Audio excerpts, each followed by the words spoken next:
I'm literally recording this video on a 2-hour delay. I got some extra time, so I figured I'd go ahead and record it now. So thank my school for having a 2-hour delay for seemingly no reason. I mean, there's like snow on the ground, but it's like dusty, and I don't think it's really, I think it's above freezing right now. So I don't know, but I'm not going to complain because I was able to make this video.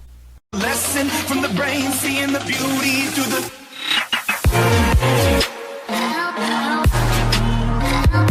What is up, YouTube? Welcome back to another video, and today we have a lot of stuff to talk about. We're going to talk about some tributes to Kobe Bryant this weekend at Auto Club, TV ratings from Las Vegas, and much more. So if you guys do enjoy, make sure you like, hit the subscribe button, and comment down below your guys' thoughts. Let's get right into today's video. NASCAR at Las Vegas was the most watched sporting event last weekend, and it beat the NBA, Lakers and Celtics game, which I think a lot of people seem to downplay. I mean, that's a pretty big game that a lot of fans watch. Even I would go on occasion, go and check in on that game. But we beat the NBA, and it's happening every once in a while that we see that, or actually probably more times than not.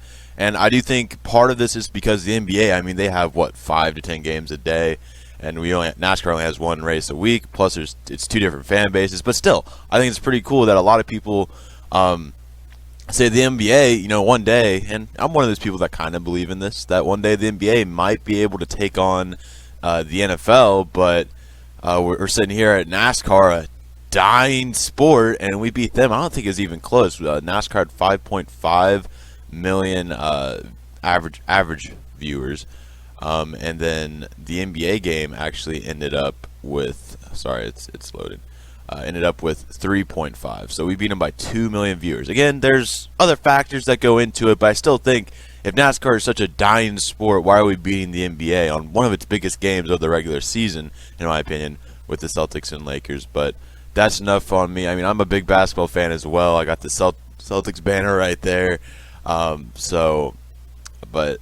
I mean, more people were tuning into the NASCAR, so it's kind of interesting.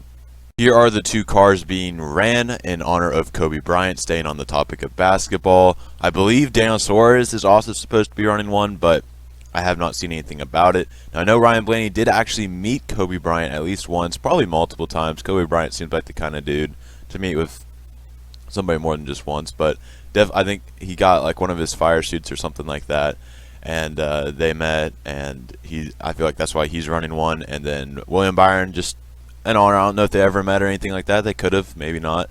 But I think just kind of Exalta is probably the more flexible paint schemes because it's a paint company. But definitely, I like both these cars. Hopefully, NASCAR rigs it for them so then we can see them up front. I won't complain. Like seeing these 2 cars up front, it looks pretty nice. And yeah, that's really all I got. Really nice paint schemes.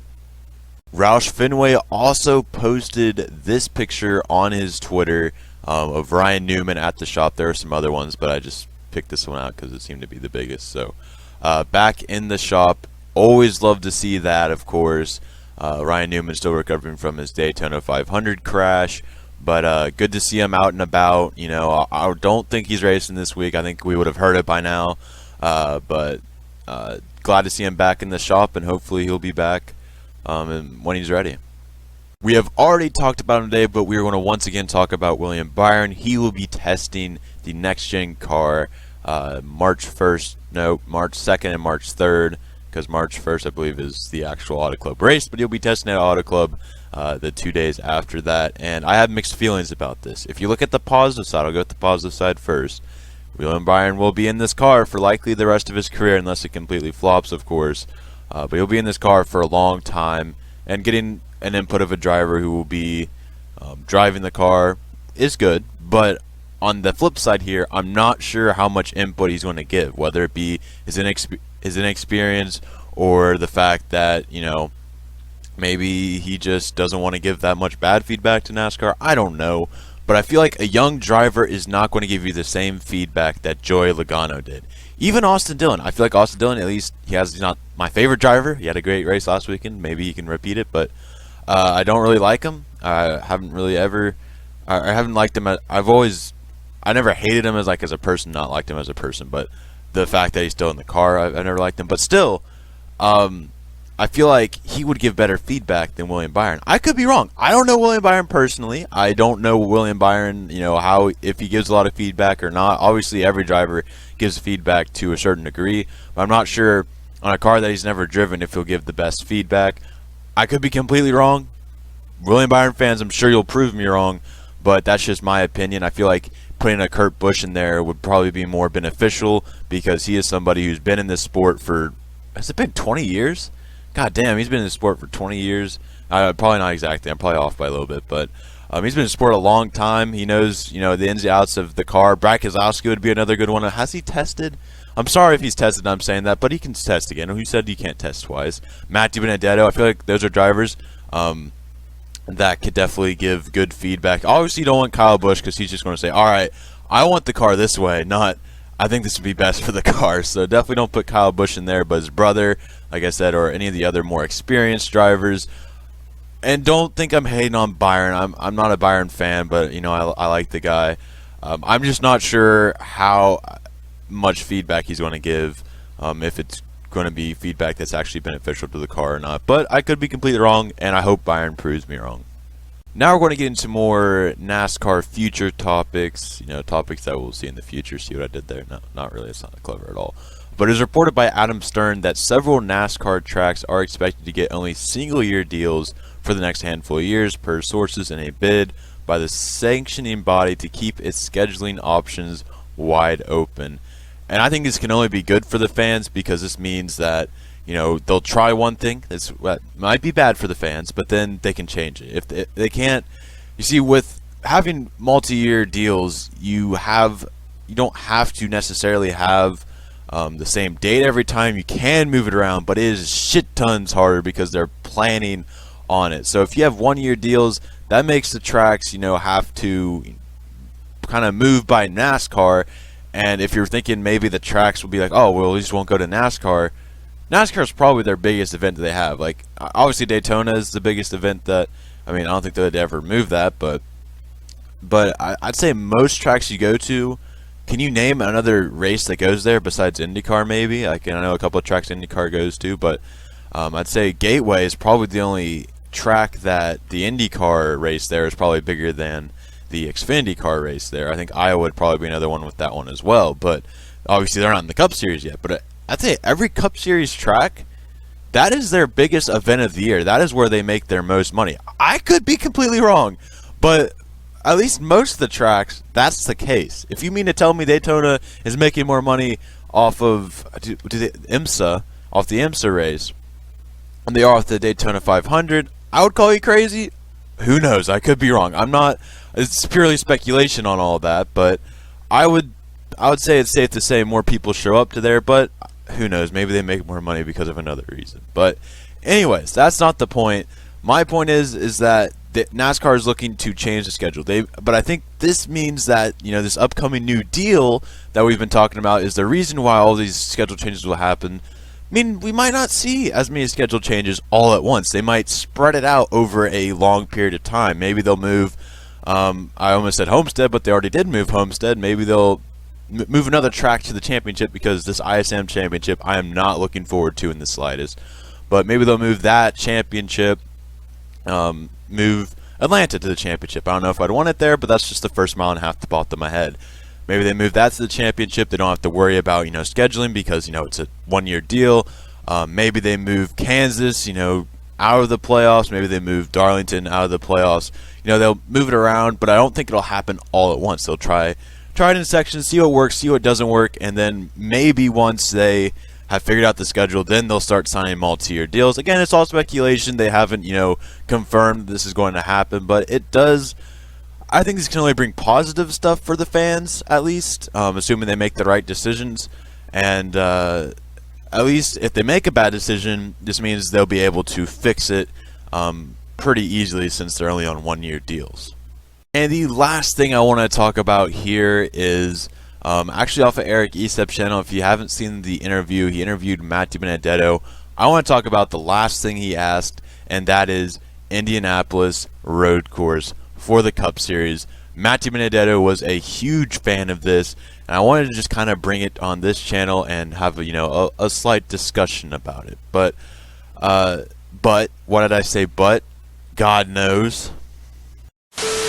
Anyways, let me know if you think that Indianapolis should, become a road course race.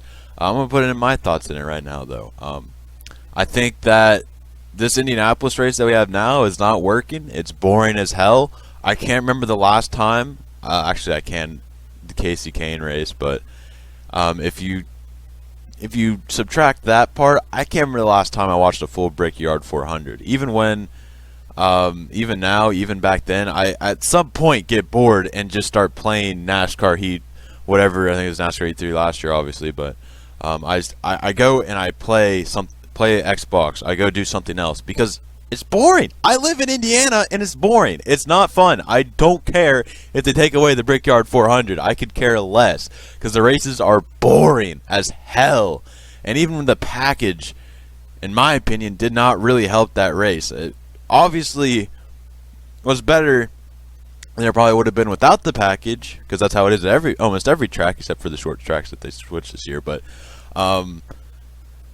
it wasn't good. It wasn't good at all. And if they want to move it to the road course, I strongly encourage it, because even if in the rare case that I'm not even considering a possibility at the moment, that it flops, it cannot be worse than the Indianapolis Brickyard 400. It can still be called the Brickyard 400, but it cannot. If it go another 5 years with the oval, I might just lose interest in NASCAR. No, I'm just kidding. But yeah, I'm pretty passionate about this. I'm not the biggest fan of Indianapolis, even when I'm driving it on NASCAR Heat 4, so let alone watching it. But who knows? Maybe there's a crazy finish this year, and I kind of hope that doesn't happen, because then that makes it to where they're like, oh, well, maybe we should keep it. But I don't think it's a good look for NASCAR, all those empty stands at Brickyard as well.